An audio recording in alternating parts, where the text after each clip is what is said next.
हाय, मैं हूं Gauri and welcome to the FNO update video. Expiry के दिन निफ्टी में प्रॉफिट बुकिंग इमर्ज हुई और इंडेक्स एक बार फिर अपनी कंसोलिडेशन जोन में आ गया है।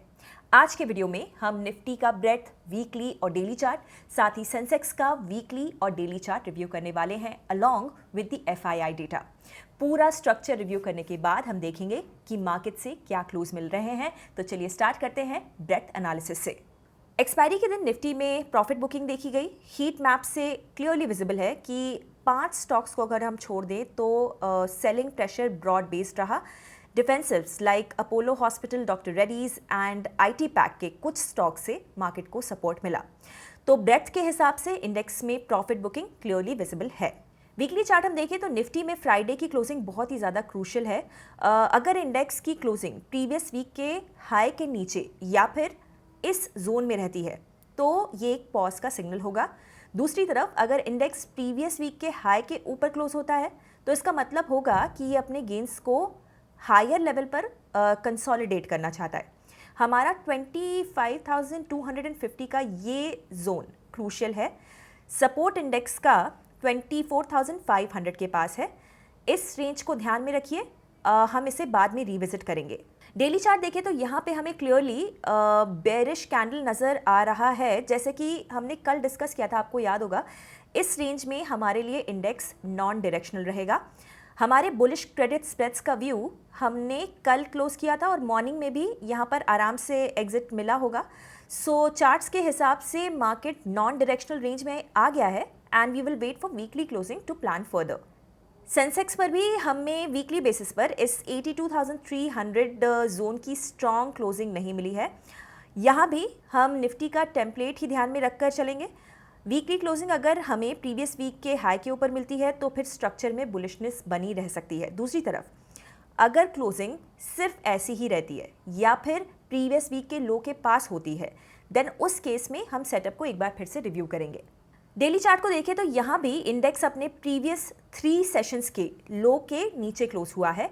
साथ ही इंडेक्स ने अपने 21 ईएमए पर सपोर्ट भी लिया है। ऐसे में अप्रोच हमारा यहाँ भी सिमिलर और सिंपल है।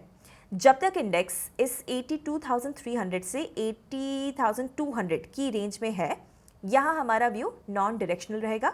21 ईएमए के बिलो वीकनेस बढ़ सकती है। नाउ लेट्स सी कि फॉरेन इंस्टीट्यूशनल इन्वेस्टर्स का कैश मार्केट का ट्रेंड क्या है।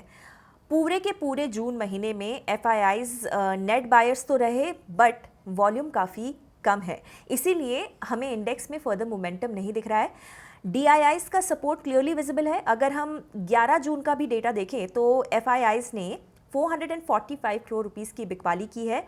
दूसरी तरफ डीआईआईज की तरफ से लगभग 1600 करोड़ रुपए का बाय फिगर आया है। सो ब्रॉडली एफआईआईज का कैश मार्केट से ट्रेंड फिलहाल म्यूटेड है।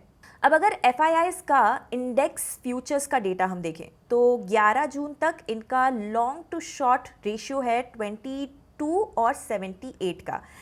इसे हम सिंपल तरीके से समझते हैं। इसका मतलब है एफआईआईज की पूरी फ्यूचर्स की पोजीशन में से 78% कॉन्ट्रैक्ट्स उनके नेट शॉर्ट हैं और 22% लॉन्ग है। तो फ्यूचर्स के डेटा को हम देखें तो क्लियरली समझ आया है कि एफआईआईज कैश मार्केट में अग्रेसिवली बाय क्यों नहीं कर रहे हैं। Now closing remarks. Now Nifty पे हमने 2 की लेवल्स डिस्कस की हैं। पहला है 24,500 और दूसरा है 25,250। इस रेंज में हमारे लिए मार्केट नॉन डायरेक्शनल है और इसमें हम कोई भी डायरेक्शनल ट्रेड को प्लान नहीं करेंगे। वीकली क्लोजिंग पे हम नज़र बना के रखेंगे along with the derivatives data. Setup हम ओपन इंटरेस्ट के साथ ही प्लान करेंगे मंडे के प्राइस एक्शन के बाद। अब आप अपस्टॉक्स ऐप में ट्रेडर्स मोड पर इजीली अपस्टॉक्स न्यूज़ को एक्सेस कर सकते हैं, जहां पर आपको personal finance, markets, business, IPO से जुड़े सारे अपडेट्स एक ही जगह पर मिल जाएंगे। So check out Upstox news today, stay updated and stay ahead. तो आपको क्या लगता है, निफ्टी का ये फॉल ट्रेंड रिवर्सल का साइन है या फिर सिर्फ प्रॉफिट बुकिंग? मुझे कमेंट्स में अपनी ओपिनियन बताइए एंड ऐसे वीडियोस देखते रहने के लिए हिट द सब्सक्राइब बटन। हम जल्द ही मिलेंगे ब्रांड न्यू वीडियो के साथ। Investment in securities market are subject to market risks. Read all the related documents carefully before investing.